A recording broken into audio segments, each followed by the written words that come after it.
we wanted to touch on a certain offensive coordinator here in Detroit, aka Ben Johnson, and his comments. He recently talked to the press, and he kind of shed some light on basically like the last two off seasons. And he's been a top candidate for a head coach or the open and head coaching positions in the league, and he's turned them down. He's decided to come back to Detroit, and he kind of shed some light on those decisions. I have a quote from the press conference. He said, "The stars need to align. I'm not going to do it just to do it. I love what I'm doing now. Love it. I love where I'm at. My family loves where we're at. Love the people that we're doing it with. So I'm not willing to go down the other path yet unless I feel really good about it, really good about how it unfolds." What do you guys take from that? So the one thing you didn't mention about that quote, and the one that's the most bothersome, is I want to ensure that I can get a second contract. Boss, you're in control of that. What are you ensuring? You do what you do, and if you know you're that guy, go get your second contract. I feel like a lot of the criticism about it was, to be a head coach in this league, you need to be an alpha. And it sounds like he just wants to go to a spot that's already established and not put his foot on it at all, or his stamp on it, I should say. I'm sorry. That's why people started saying, is he waiting for Andy Reid to retire? Does he go to Dallas with Dak? Like, if you want to say, I want to play with a good quarterback, I mean, obviously Harbaugh did that, but you don't say that, if that makes sense. You just do it. It just sounded very, I'm scared to do it type comments for me. I get why it sounds like that. I can hear your point, and I think that he's trying to avoid a situation where he feels like he's going to fail. And I'm thinking of it like in real life terms, like with normal guys like us.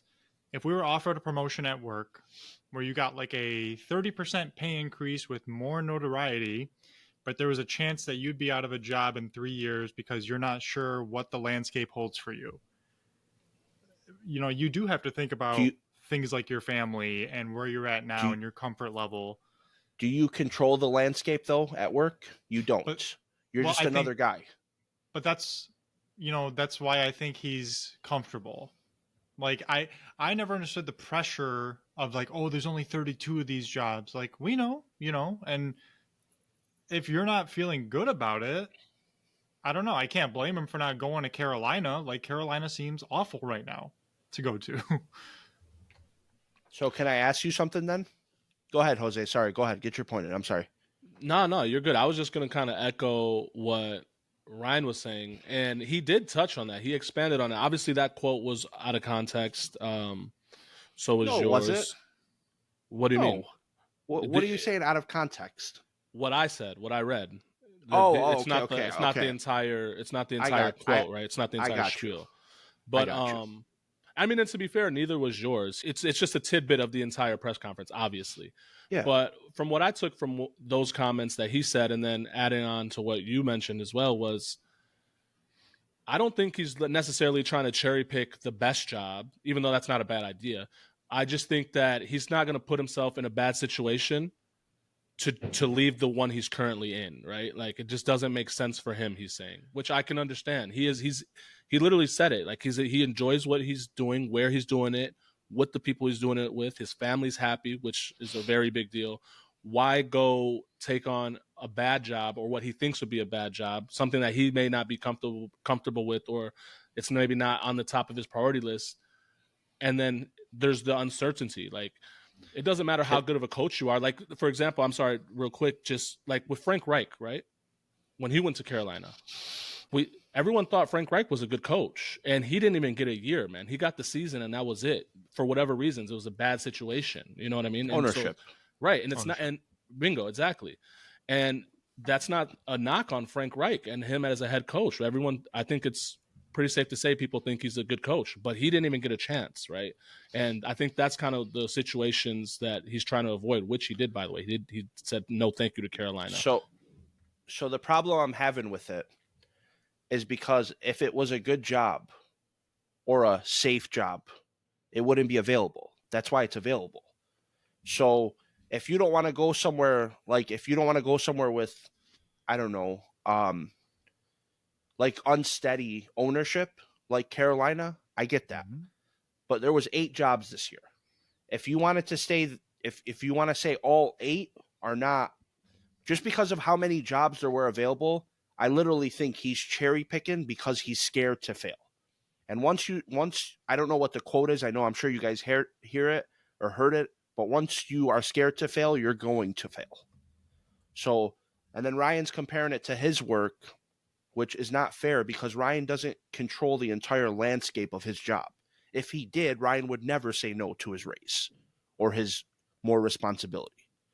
So it came off as I'm scared to do this and I don't think I can do it to me.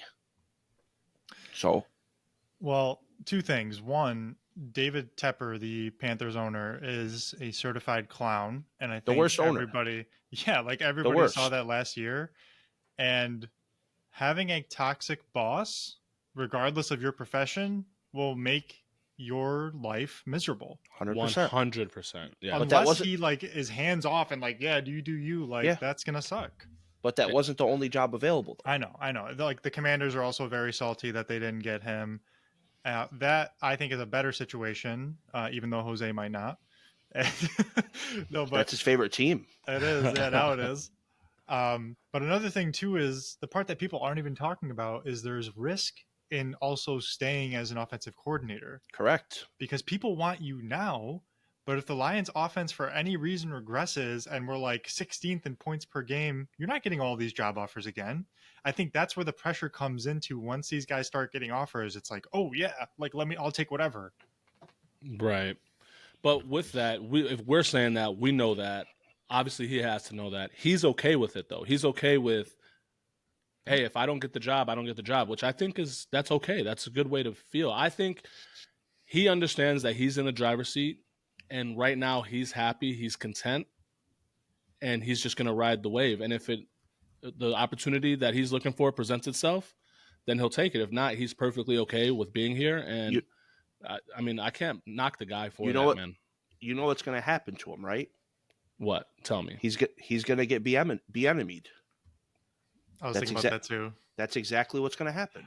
And I mean, the difference is Casey has Super Bowls. Whether you guys don't have one yet. So if that doesn't happen, it's gonna be ugly.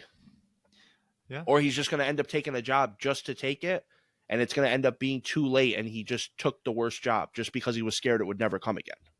Yeah. It's kind of like a college player who knows he's going to be a top 5 draft pick going back to college for a year. Yeah, literally. And saying, I want to stay and win a national championship. You might not have that draft stock next year. You know, you could be a tight ends coach and passing game coordinator like you were 3 or 4 years ago. I don't think that's what's going to happen for the record. I do think he'll be a head coach someday. And hopefully we win the Super Bowl this year and he rides off into the sunset to Arizona or wherever the hell you want to go. But for now, like, there is risk in staying too. Of course. I'm calling it right now.